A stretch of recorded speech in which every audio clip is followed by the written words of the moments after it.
I've lived in the Permian Basin since 2017. I've been an oil and gas lawyer since I graduated from LSU Law School in 2008. And so I actually learned representing operators that were responding to well control incidents from a casualty perspective. So, something bad happens, I show up, I would help talk to the regulators, help make sure that witness statements were prepared. Basically, preparing for the war of litigation that was going to be coming anytime bad things happen. And then suing insurance companies, because inevitably, and if you've ever had like a wind claim or a car wreck, and the more money that's at stake, the harder people will fight. And unfortunately, after I guess about 10 years of practicing law, I realized, oh, this is cute. I thought that I was going to actually be able to make an impact as a lawyer and like help people and have fairness. Oh, that was really sweet. It was really sweet. Long story short, I was going through a divorce and moved out into a friend's pool house last summer. She has a ranch that borders Ward and Crane counties. And she said, her dad was an oil and gas lawyer, and her mom died of a really rare form of kidney cancer at the end of 2018.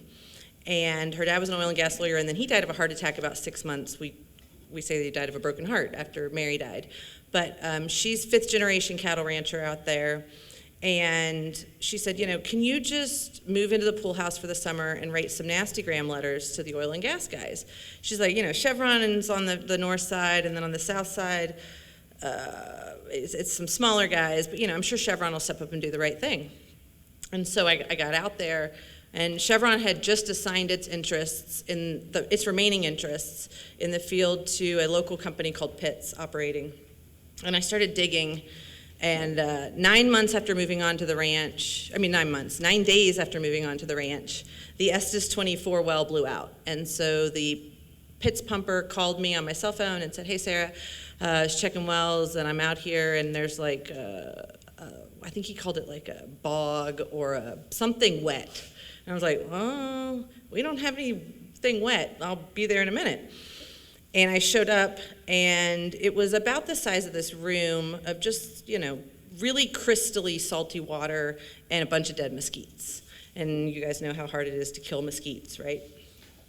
So the Railroad Commission came out, and we'd actually engaged Raymond Straub's group before that to look at some of the issues with the water on the ranch. And so I called Ray out, and I said, the Railroad Commission says that we've got 10-pound brine flowing to surface. And I had known in my prior life as well control insurance coverage full-time lawyer that I had sued Lloyd's Syndicate for Denbury as an operator, saying you got to reimburse us for the $8 million we've spent on calcium chloride to respond to this CO2 blowout. So all this is mumbo jumbo for.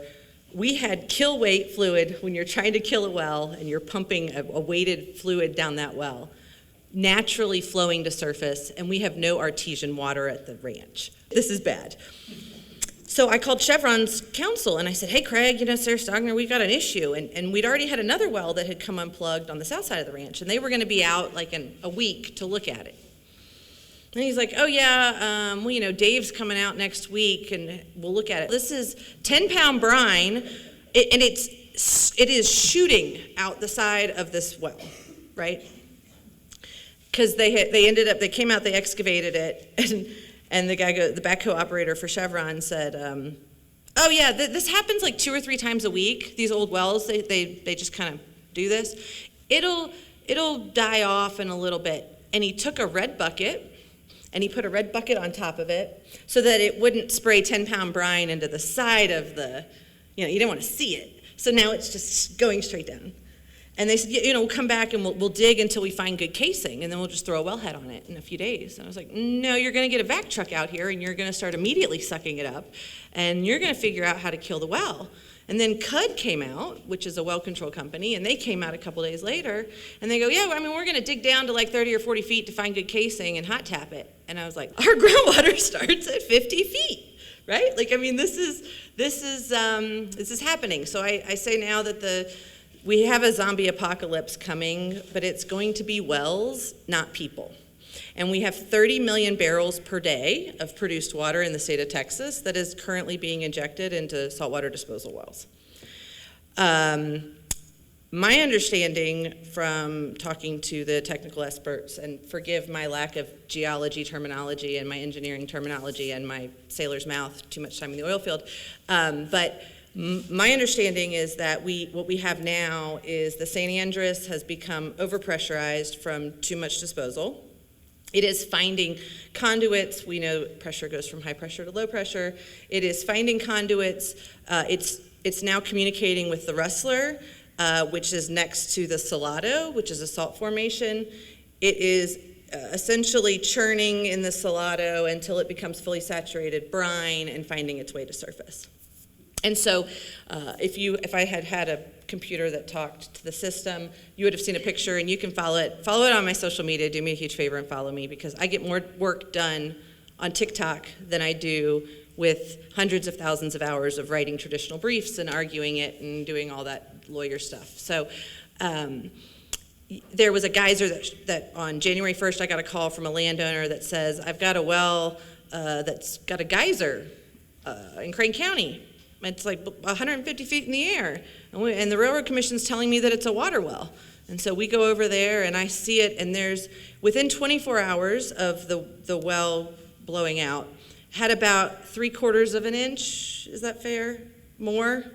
Raven was there. A ton of salt. And I posted it on social media, and everyone's like, that's ice. And I was like, it's 75 degrees. I promise you, it is not ice. And my sinuses, I went home that night, and my sinuses and my eyes, and I had a bloody nose. I mean, it was really, really salty. It took Chevron, I can't remember how many weeks, to finally cut the swedge off. And so what had happened was, it's an old core test well. And the Railroad Commission had said, we think it's a P13 well. And a P13 well, for those of you that don't know, is when you take an oil and gas well, you plug it at depth, and the landowner assumes responsibility for plugging it in the future. And we can talk about that that's a whole nother aside.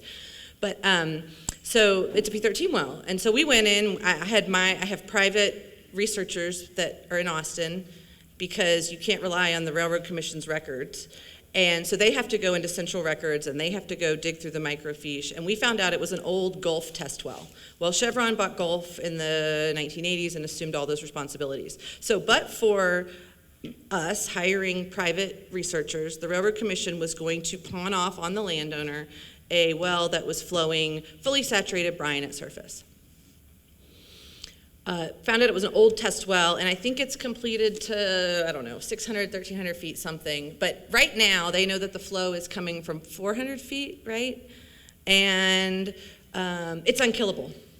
They can't kill it. You cannot get enough weight, enough of a hydrostatic head, on top of 400 feet, flowing 10-pound brine, to kill it. The only way to kill it is to stop it at the source. And what is the source? It is produced water. And we are seeing massive subsurface crossflow across hundreds of thousands of acres. The Tanzel Formation, which has not historically had pressure, correct, is now pressurized.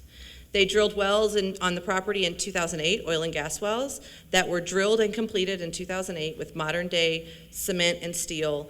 And 2 weeks ago, I decided to endorse the Democratic nominee, and said, really anybody is better than Wayne that's in there right now, because we have surface casing that had a hole in it the size of my pinky that was shooting out fully saturated brine on a well that they drilled and completed in 2008. We have radionuclides, radium-226 and 228 in our groundwater. We have toluene. We have benzene. We have, in law school, my toxic torts professor used to call it methyl ethyl bad stuff. Like methyl ethyl bad stuff, we've got it. And I love this industry. I'm an oil and gas lawyer. I think that this industry provides modern day life. It's the realities of our modern day life, right? And, but we have a consumption problem. No one wants to talk about, right, the fact that we are watering our lawns and all of these using it for frack, very wasteful practices. And no one's really paying the true cost. Like, it's expensive. Water is more valuable, and if you go to the store and you buy bottled water, you know this, but water is more valuable than oil.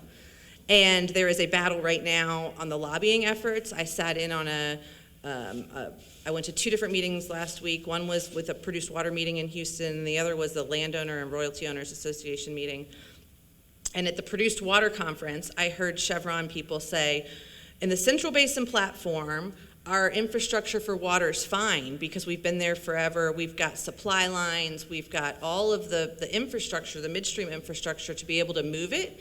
And we own enough water because they've bought the surface of all these lands that they've contaminated. So go and just do yourself a favor and look at your tax rolls in Ward, Crane, Ector, here, like look at your tax rolls and see who your largest landowners are. They are oil and gas companies, because what do? They go in, they screw it up, and they buy out the ranch because a rancher can't make money raising cattle anymore. And so when you offer him 5 times the value of his ranch, and he thinks $5,000 an acre is a win, and so he says yes, and now you have the oil and gas company that owns the wells, they own the surface, and they're buying out the minerals because now the minerals are so fractured that people are not, like they don't care. They're getting a $40 check and it costs them more to have the accountant, all of these things.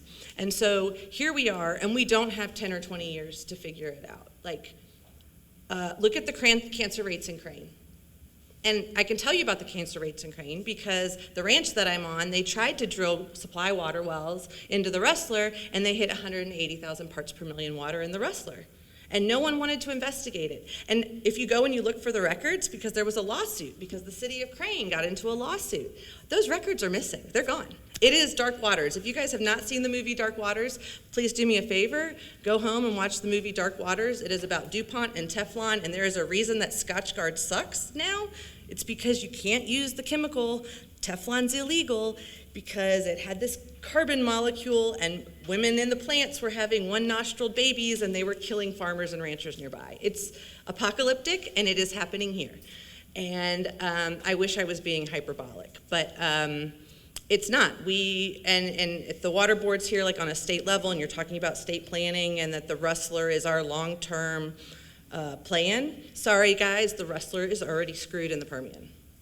And we can't fix it. It's so bad we cannot fix it, but we can manage it. But it's going to take absolute intellectual honesty, and it's going to take people standing up and saying, you know what, I'm going to lose out on my water money. Or, you know what, I'm going to lose out on some royalties. It's going to take everyone having some skin in the game and saying, we have all benefited from getting here, but if we don't stand up and stand up for ourselves now, no one else is coming to rescue us. Christy Craddock, Tom Craddock is one of the longest standing members in the House of Representatives. He owns a non-operating working interest in some of the wells on the ranch. He has ignored everything.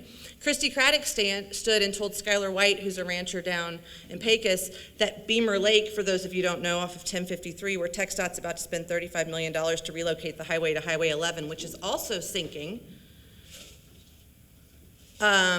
She just said, you've never been to West Texas. It's just dead like that. Okay, so I had a nice little, I've gone off on a horrible, this is like my therapy session, so thanks y'all. Where are we now? The Railroad Commission, let me just, this is really what I wanted to talk about. The Railroad Commission has jurisdiction over any single wellbore that started its life as an oil and gas well. And 50 years ago, back when everyone that was a pumper was still working cattle on the weekends, and we used casing to build pins, and we didn't realize about the norm and all the bad stuff that we were doing. And we came up with these P13 wells, and we said, you know what, we've got this hole in the ground, let's just plug it at depth, and then we'll recomplete it into a fresh water zone, and we'll do the landowner a favor, okay? I believe that there was some good faith of that when that started. That's gone. It's long gone. No one is accurately reporting their asset retirement obligations. No one is accounting for what it's actually going to take. We have millions of holes in the ground. And the 8,000 well reported orphaned well count at the Railroad Commission right now, we have hundreds of thousands of well bores. We have them built on schools. We have them built in neighborhoods. And it's unfortunate, but it's going to take someone in Conroe or someone in a more populated oil field to blow up. It's gonna. What was the gas disaster when we started odorizing natural gas? Yeah, it's going to take that. Like, how many kids do we have to kill? Because we're already killing people with cancer and crane. The people who have given their life and soul and blood, sweat, and tears for this industry, the guys that are dying on rigs still, like, enough's enough. And do your research. If you've got a water well and I was just saying earlier, like, okay, how can we, right, I see all this data, and we've got all these scientists that are like, yes, please. We need every single landowner. Let's go get some of this federal infrastructure money. Part of it's to research. Let's incentivize the landowners to enter into some sort of contract for a 30-year monitoring plan, and we need annual water samples from every single water well. If you have a water well in our district, we will pay you $25 per well. Bring us the water, we'll test it, and just basic. Because if we can show like elevated chloride to sulfates that goes beyond like 2 to 1, we're pretty sure it's produced water impact. You can have really salty natural water, but you don't get the chloride to sulfate ratios that you get with the produced water. And so I think that, and then magically you take that data and overlay it to the SWDs, guys, because if you inject it deep, you cause earthquakes, and we inject it shallow, and we are popping every single plugged well. And I have dug up, in the past month, I have dug up 50 different wellheads on the ranch that were all plugged and abandoned that looked okay at surface. 3 of them are not actively flowing oil, gas, or water. And I'm about to have a website, zombiewells.com, that's going live soon. And I already have a live streaming. I can show you the 51 right now on the ranch. It's spewing oil and gas, and no one's doing anything about it. So if that's happening on the ranch where I'm at, it's happening everywhere. And it looked okay. We had a caliche, what a caliche pad looks like after 40 years. We had some mesquites. Everything looks okay at surface. And so they're not okay. None of them are okay below ground. And so over time, it's whack-a-mole. We have the Estes 24 pops up. We fix it. Another one is coming. Like, the pressure has to go somewhere. And the source of this is the saltwater disposal. There is absolutely a multi-billion-dollar industry. They are coming for your eminent domain. I sat in on that meeting. They want eminent domain like they have for oil and gas, natural pipelines. They want that for the produced water midstream. So they're coming for that. They're absolutely coming for the ownership of the water. They want the produced water. The produced water, to this point, has been a liability. Under current law, though, they don't own the water. They never own the water. They have the obligation to properly dispose of produced water right now. That's a liability. But when we get to the point of being able to treat it and getting it to the point of gray water for ag purposes, it will be too late. And landowners will have already been screwed out of their water rights because it's happening this next legislative session. So give Brooks Landgraf a call. Give, Tony Gonzalez, is he your rep here too? Tony came out to the ranch, give him a call. There are a few guys that I think are interested in helping, but it is political suicide. And so you guys as constituents have got to tell your friends and family, we have got to start having and we've got to fire these people that are not stepping up and helping us. And the only way we can do that is by voting. So vote November 11th, and I'll end with that, but yeah. And let's not let the plaintiff's attorneys get it, because I saw that happen in Louisiana with Corbello, Act 312, and Rule 29B. So if you want to talk about any of that and how they simultaneously destroyed the oil and gas industry in Louisiana and proceeded to not clean up the land, we've already done that in Louisiana. So let's not do that in Texas. Okay, that's it. Question.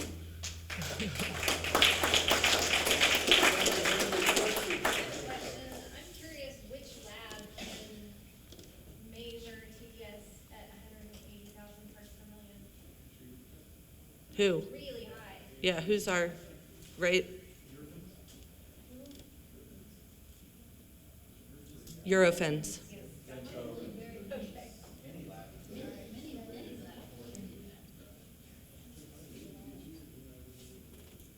Anybody else?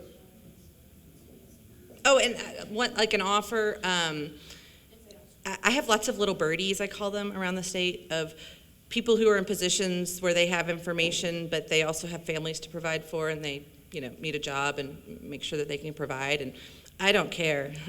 I don't need their money, and I'm on my own. So if you've ever got something that you think is wrong or you have a question about, I'm happy to talk to you confidentially. I keep everyone confidential, and I will only share it to the extent that you're comfortable. But I feel like there's not enough people that are safe places for scary information. And so if you have any of that, or you guys have questions on wells or oil and gas operators, and I want to help educate landowners, because you have to do things, you have to like file a complaint. You can't just say, hey, I think something looks funny. Like there's all these little rules that I've learned through this process of 18 months of just kind of fumbling my way through the regulatory process on behalf of landowners to kind of help that.